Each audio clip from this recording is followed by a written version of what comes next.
I don't remember their name. But it's this place called Priory, which is a posh mansion. I cannot speak today. Hi everybody, my name is Kelsey and we're about to get very, very nerdy with my October haul.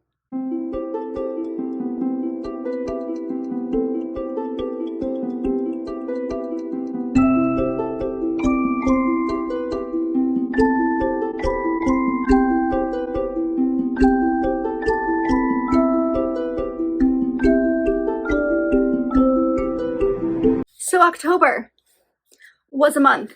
I knew it going in because I was going to be visiting a couple of different used bookstores, and a lot of this, there's some pretty big stacks if you couldn't tell by the thumbnail, but like almost everything except for three things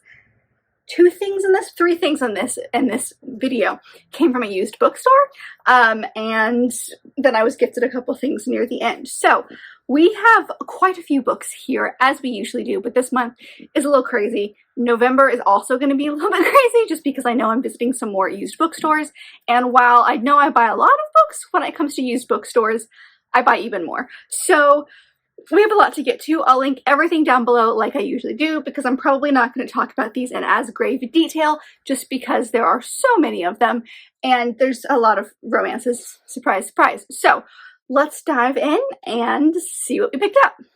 There's like 4 more books that I forgot to like pick up that are books that Chris bought from the used bookstore. They're 4 nonfiction books, I think. I don't know where I put them. That's why they're not here, but they're like sportsy books. But the very first book is the book that I received in my most recent FairyLoot. So I'll leave that unboxing above if you'd like to check it out. If you haven't seen it already, just be warned that I think this is August's FairyLoot, or not August, September's FairyLoot. Yes. So if you don't want to be spoiled for September's FairyLoot, here's your warning. But the book that we got is Belladonna by Adeline Grace. And this is one that I've seen circling, but I don't know like a thing about it. So this one follows our main character, Signa, and it sounds like she's been bounced around from guardian to guardian and doesn't really have like a place, but her most recent guardian is the Hawthorne family, which is an eclectic family. It's a really hard word for me to say. Eclectic family.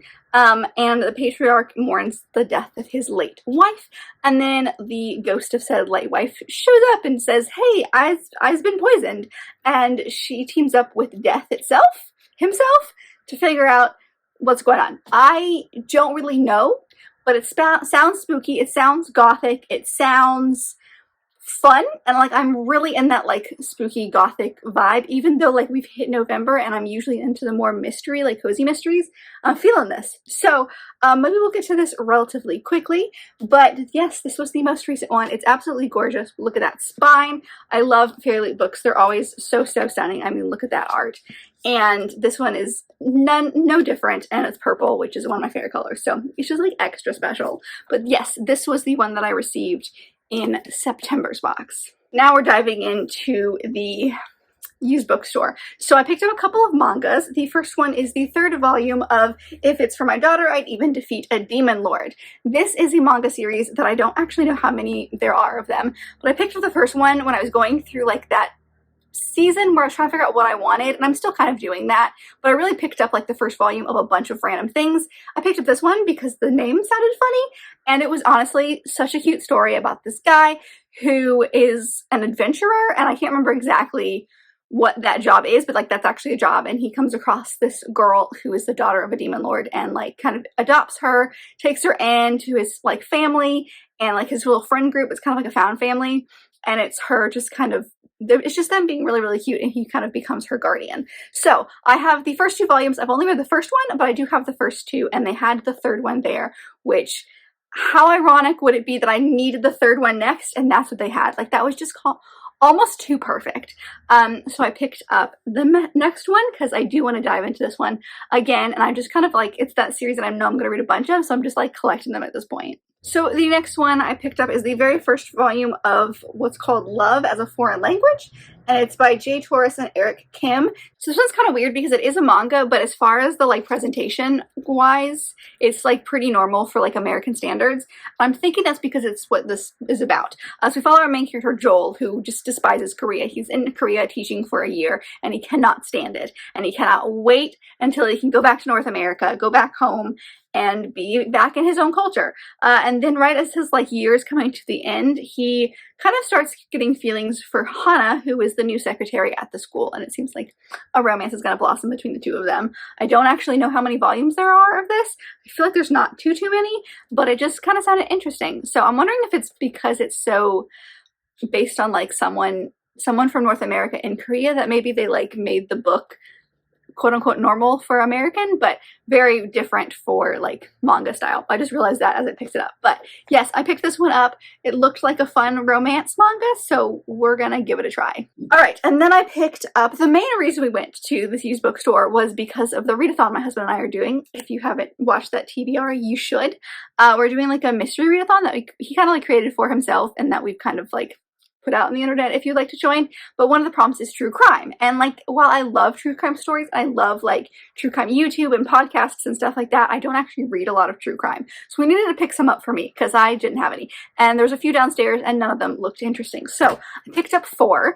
And this one's gonna look familiar because it is the one that I'm gonna go with, and that is The Cases That Haunt Us, and this is by John Douglas and Mark Olsker. So this follows a guy who was a criminal profiler. I don't know if he was like in like how high he was. Oh, here we go. 25-year-old FBI veteran. And he basically takes 6 cases, I think, from across the, like our history, and like really dives deep into the murderers and like profiling them as people based on like what we know about them, including Jack the Ripper and Joan Bennett Ramsey. So it sounds really, really interesting. I picked it up because I saw Jack the Ripper, and like that story kind of fascinates me a little bit. So plus I just finished a nonfiction about the women that were killed by Jack the Ripper. So I kind of wanted to know, this just sounded like interesting because it's not just one person, and like it's not just a story about one singular event in history. It kind of follows a bunch of people, and some of them that I've never even heard of. So I am very interested in this. I did find it on Audible, so I will be listening to it that way. I'm curious if the guy who wrote it will narrate it. I don't actually know, but this one is kind of like a collection of shorter stories, if you will, for like nonfiction, but that one's the first one I picked up. And then another one I picked up, a lot of these are historical because that's just kind of the vibe that I am interested in when it comes to true crime. And this one is called Death at the Priory, Sex, Love, and Murder in Victorian England by James Rudick. So this follows a husband and wife, and it says here that Priory is a posh mansion outside London, and it seems that this couple lived a charming life, but he ends up dying, and then things come out from everybody who lived in the house about how toxic and abusive he was to her, and so everyone thinks it was her who, I think he dies of poison, so I feel like everyone thinks it's her, but it's never solved, I guess. And it sounds like they're gonna solve it in this book. Like the authors of this book are like, here's what we're like pretty sure happened. So I'm very interested in that. It's not too long, but just the idea of this sounds interesting, you know? The next one is also historical, and that is The Curious Habits of Dr. Adams, and this is by Jane Robbins, and it says it's a 1950 murder mystery. And so this book takes place in 1957, and it takes place in the seaside town of Eastbourne, and a glamorous widow ends up dying, and so all of these reporters come flocking down to this small little town and starts interviewing everybody, and then it comes out that the doctor of this town is actually super suspicious. And it says here, it seems that he was on a killing spree that spanned decades and involved 300 suspicious cases. So this doctor was most likely killing a bunch of people, or probably killing people, but like doing some weird stuff. So it just sounded interesting. I don't know why. True crime fascinates me, but specifically historical true crime. So I picked this one up as well. And then the last true crime, I say true crime in quotes because I guess it is really true crime. When I think of true crime, I think of like murder, and this one's not necessarily murder, and that is The Less People Know About Us, and this is by Axton Betts Hamilton, and it says up here, a mystery of betrayal, family secrets, and stolen identity. So this book is written by accident, and this book is actually about her and her parents, and her parents' identity was stolen, and there was nothing that anyone could really do about it, but it didn't really affect her until she went to college, and then it turns out like the person was out for her too, and so it's just her experience with this, and something about that sounded interesting. Something about the fact that like this person stole their identity and like put out thousands and thousands and of hundreds of thousands of dollars of debt in her parents' names and her name, and she like got kicked out of school because of it, because there was this debt in her name that she couldn't pay because it wasn't her debt, and there was just nothing anybody could do about it because it was not, I don't remember when it was, early 90s, so like there wasn't really anything about identity theft that people were doing, and so just something about that, like that sucks, and I hate that for her, but the idea of the story sounds fascinating. So true crime in the sense of like it was a crime that was committed, but like I don't know, it was in the true crime section, but it sounded really interesting. It's more memoir than anything. So yeah, that one, it just sounded interesting. The next book is a super random middle grade that my husband found and thought that it would be fun for like my middle grade for December, so you will definitely be seeing this one again, and that is The Legend of Holly Claus, and this is by Brittany Ryan. This book looks very sad. You can tell it came from a home with a dog. You can't tell on camera, but it's super chewed right here. But it's from the Julie Andrews collection, which I didn't realize until literally right now. That sounds so cool. But the idea behind this book is, I'm not entirely sure. It's a thick one, so we're gonna see. Oh, that font is huge. Never mind, it's not that bad. Oh, and there's cute little pictures. Oh, look how sweet that is. Oh, I love this. This is gonna be fun. So the idea of this, I'm getting way off track here.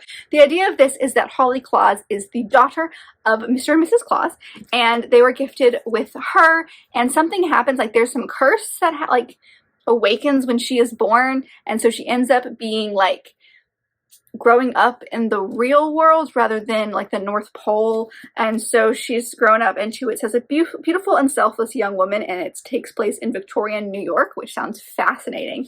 And she's out to get, like, she's basically on an adventure to try to free her people. Something happens with this curse that like keeps her separated from her family, and she's trying to figure out what's going on to go find them. I don't fully know, but Christmas, I'm on board for that. And I've never heard of this book before, but it looks super cute. I'm obsessed with this cover. This art is stunning. So yeah, we're gonna give it a try. But yeah, I don't know. It's giving me like classic fairy tale vibes just by like flipping through and looking at some of the illustrations in here. So I'm very interested, and just keep adding to our Christmas book collection because honestly, we can never have enough. Just saying. The next couple are a couple of Agatha Christie books that I picked up because I always have to check and make sure that there are some that I don't own. So I got the ABC Murders, which you guys will have already seen. It's definitely on my November TBR, and Cards on the Table. So both of these are Hercule Poirot novels. This one is pretty self-explanatory. I feel like it follows Hercule Poirot, who is solving a mystery where each person who dies has like an alliterated name. So the first person who dies is Alice Astor from Hanover. So it's all kinds of alliteration. And it looks like the victims are being knocked off one by one from A to Z, and he's trying to figure out who did it and what's going on. And then Cards on the Table, I don't actually know about this one, but it looks like it takes place at a party. It doesn't really say much on the back here, but it says that you've got this guy who boasts to Hercule Poirot that he considers murder an art form.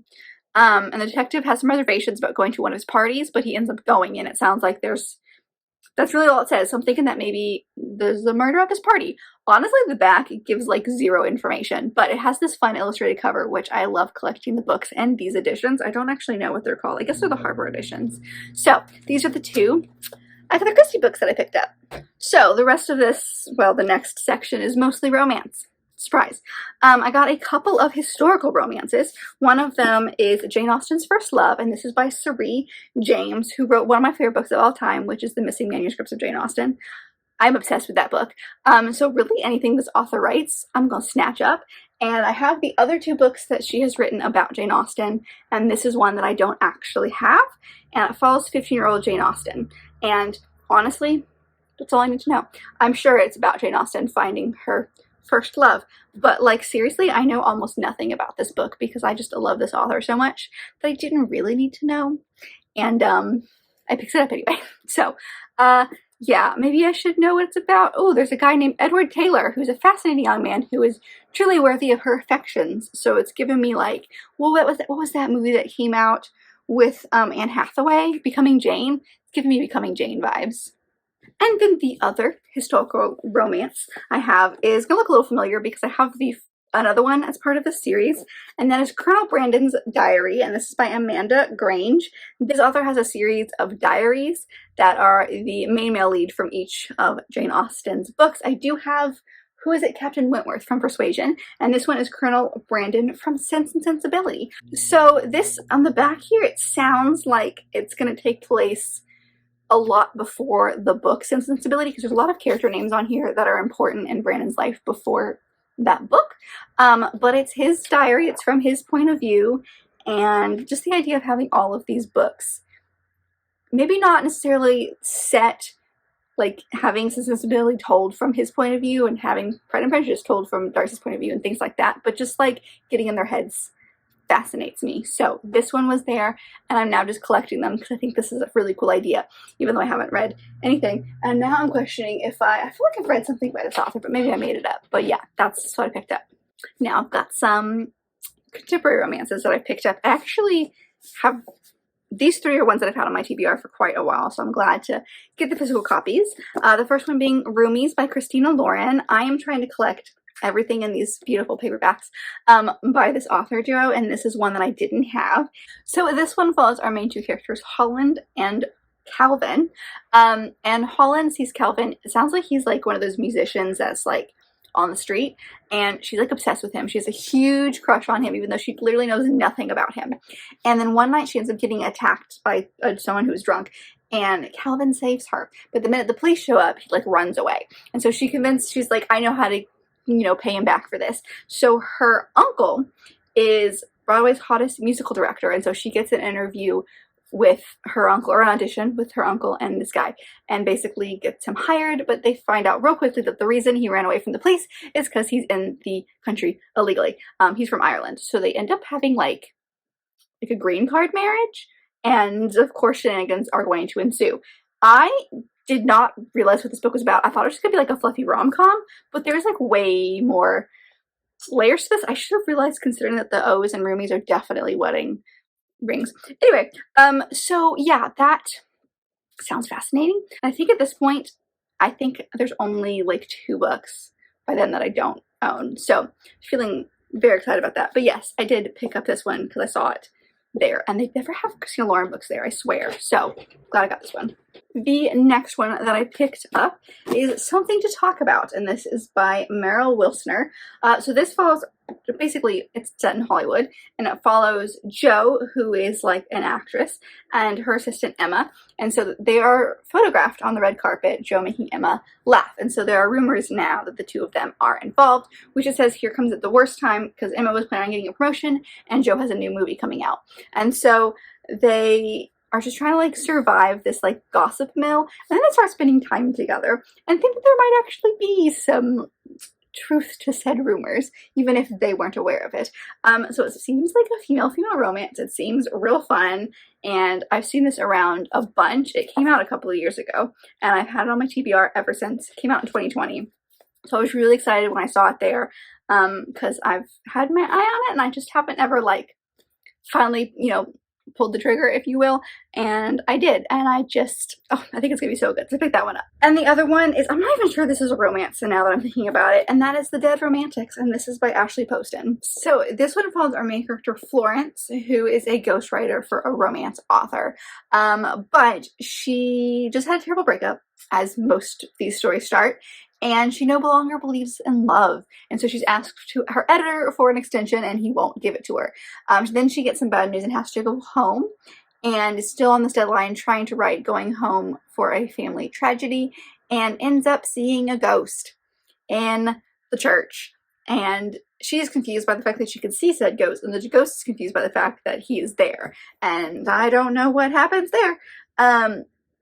But she's having to write the story, and I feel like they're gonna fall for each other, even though one of them is a ghost. And I am confused by this, so maybe this is more like fantastical than I think it is, but this cover sounded cool, and I don't know, there's just something about this that sounded really interesting. So I picked this one up too.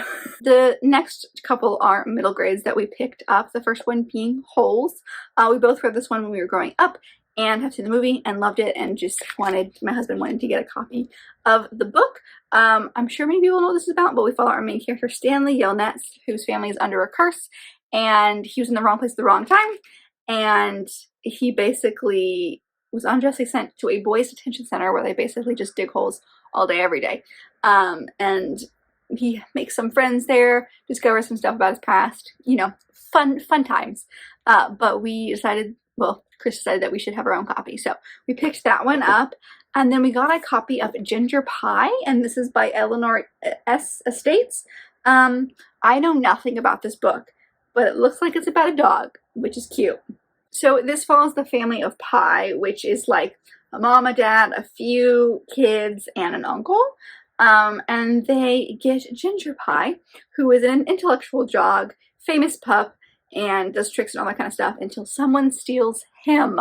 And so it's about a dog that goes missing, I'm assuming. I don't know, it looks kind of cute, but this one's for sure because Chris picked it up. Okay, now we're getting into the historical romances, the mass market paper historical romances. I'm not going to know what most of these are about. I do apologize. I picked them up for one reason or another.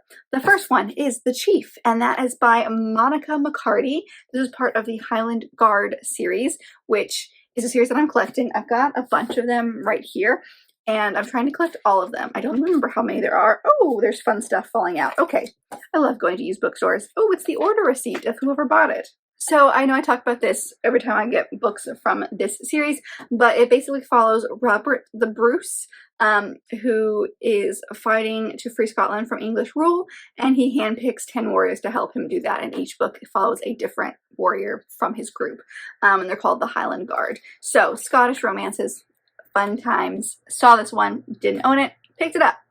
Another one that I picked up is also Scottish, and that is Highland Justice, and this is by Heather McCollum. This one is part of the Sons of Sinclair series, which is another Scottish romance. This is one that I didn't have. I believe there are 4, and I have the second one, and I feel like this is the third one, maybe? And this one follows Gideon Sinclair, so it's basically just like a clan with a bunch of different people in it. Honestly, Scottish. That's all I know. That's all I need to know. The next one I picked up is this one, which is One for the Money by Janet Ivanovich, and this is a Stephanie Plum novel. As you can see, it was turned into a movie, so I picked this one up. The reason I picked this one up is because my mother-in-law loves this series, and she swears by it and talks about it all the time. It's just fun, goofy fun, honestly, and Chris found the first one there, and I've been saying I've been wanting to give it a try. So he found the first one for me, so we can do that. But it follows our main character, Stephanie Plum, who is short on money and is just desperate, really desperately needs money right away. So she turns to her family, her cousin Vinny's bail bond company, and becomes a, I almost said hitman, that is very wrong, bounty hunter. And in this book specifically, she is trying to get a local vice cop who is wanted for murder. So, but she finds him very attractive, and they've definitely had a thing in the past. So, I don't know. It sounds goofy and fun, and I expect it to be a ridiculous ride, but we have the first one, so I can give it a try and see what I think. And then I have these, I don't know how many there are, six Lorien Heath books. So, our Tessa Dare Buddy Read is coming to an end, unfortunately. We still have a few more books and a few more months to go, but the next author that we are going to try out, we've decided, is Lorien Heath. So every time I go to my used bookstore, I just pick out a few that are relatively cheap because I do want to own them, but there's like 50 books there. Like, it's almost, maybe not twice as many, but close to twice as many as Tessa Dare's. So I just picked up a bunch of random ones. I don't know what any of them are about, but they're historical romance. And so the first one is Lord of Wicked Intentions, and then we have the Viscount and the Vixen. This one looks super old. It's Always to Remember. That one, I'm not even sure about that one. And then we have Lord of Temptation, and then we have Just Wicked Enough, and finally A Duke of Her Own. So she's been writing for quite a while, as you can probably tell by some of these. I think a couple of these are part of the same series. I'm honestly not entirely sure. I didn't want to buy a bunch of new ones that they had for like $4 or $5 when I could get most of these for like 25 cents, and I wasn't even sure that I was going to need them for quite a while. So I've just picked out a few, and I've picked out a few here and there since I've gone there if I went to other used bookstores, and just started my collection. But these are the 6 that I picked up first.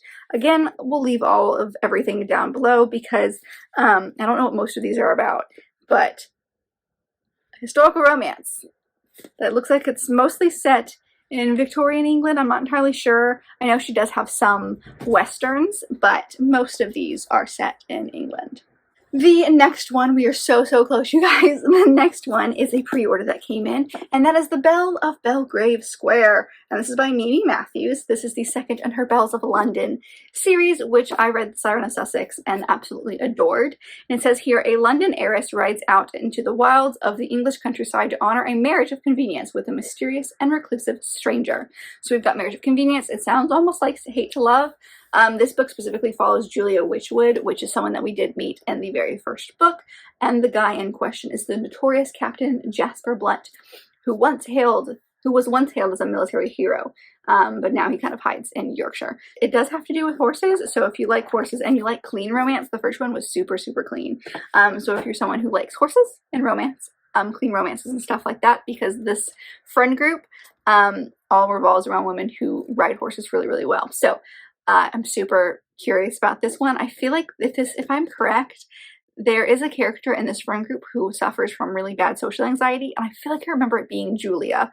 I'll have to double check that. So I know there's rep in one of these books. There's definitely rep in the first one because that's where we meet her, but I know I have this suspicious feeling that it's her. Something clicks in my brain for that. So rom-com. I'm very excited about this. I love Marriage of Convenience. I think those are so fun. One of my favorite tropes. Alright, the next 2 I'm going to do together because they're part of the same series, and that are these 2 books by Katie Robert. These are part of the Deal with a Demon series. And if you guys remember, I read the very first book in this series in October. I'll leave my vlog linked above. I read a bunch of monster romances to give them a try and see what it was about. That one specifically was The Dragon's Bride. So we now have the 2nd and the 4th book in the series, and they're different sizes, which kind of annoys me, but they look like they'll be a lot of fun. So I got the Kraken's Sacrifice, and then the last one is the Demon's Bargain. So this series is going to sound super weird, but it follows these women. It's actually 4 different women that are, something in their life is just so bad they need to get away from it. And so they bargain with the demon for 7 years of their life. The next 7 years for him. Everything is consensual, and they are auctioned off, for lack of a better word. I really don't like that word, but they're on this panel basically, and all these different creatures, beings, auction for them, and they basically go live with this person for 7 years, and it's all of their respective romances. So this one clearly is for the Kraken, and then this one actually is the demon who does all of these deals. It's our main character who kind of falls for him. So this one follows Lenora, and this one follows Catalina. So I'm loving the foiling. I know it's really hard to see on these covers, but they're honestly really pretty. So yeah, I'm excited about this. I think they're gonna be fun. So yeah, so those are the 2 that I got. It's because I'm part of her Patreon, so she does send out paperback copies of all the books when they come out, and both of these came out this year. So I got those 2. And the very last book that's on this list is a nonfiction book that I ordered because of a girl that I work with. And it is called Fostered, and it is by Tori Hope Peterson. It says, one woman's powerful story to finding faith and family through foster care. So it follows our author who was in the foster care system. I believe she might have aged out of it, if I am correct.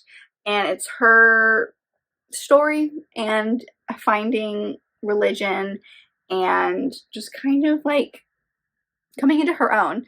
She is also mixed as well, so there's a lot of conversations in here about, honestly, a bunch of different topics, but it's mostly about the foster care system. So a girl that I work with talked very highly of this, sent me a short snippet of one of these paragraphs, and it really clicked with me. I liked her writing, so I decided to pick it up. It's real short, so I could probably get through this pretty quickly. I'm thinking I'm probably going to give this a try in the next few months or so. It sounded really good, so I picked it up. And that's it. Those are all of the books that I bought in October, I think.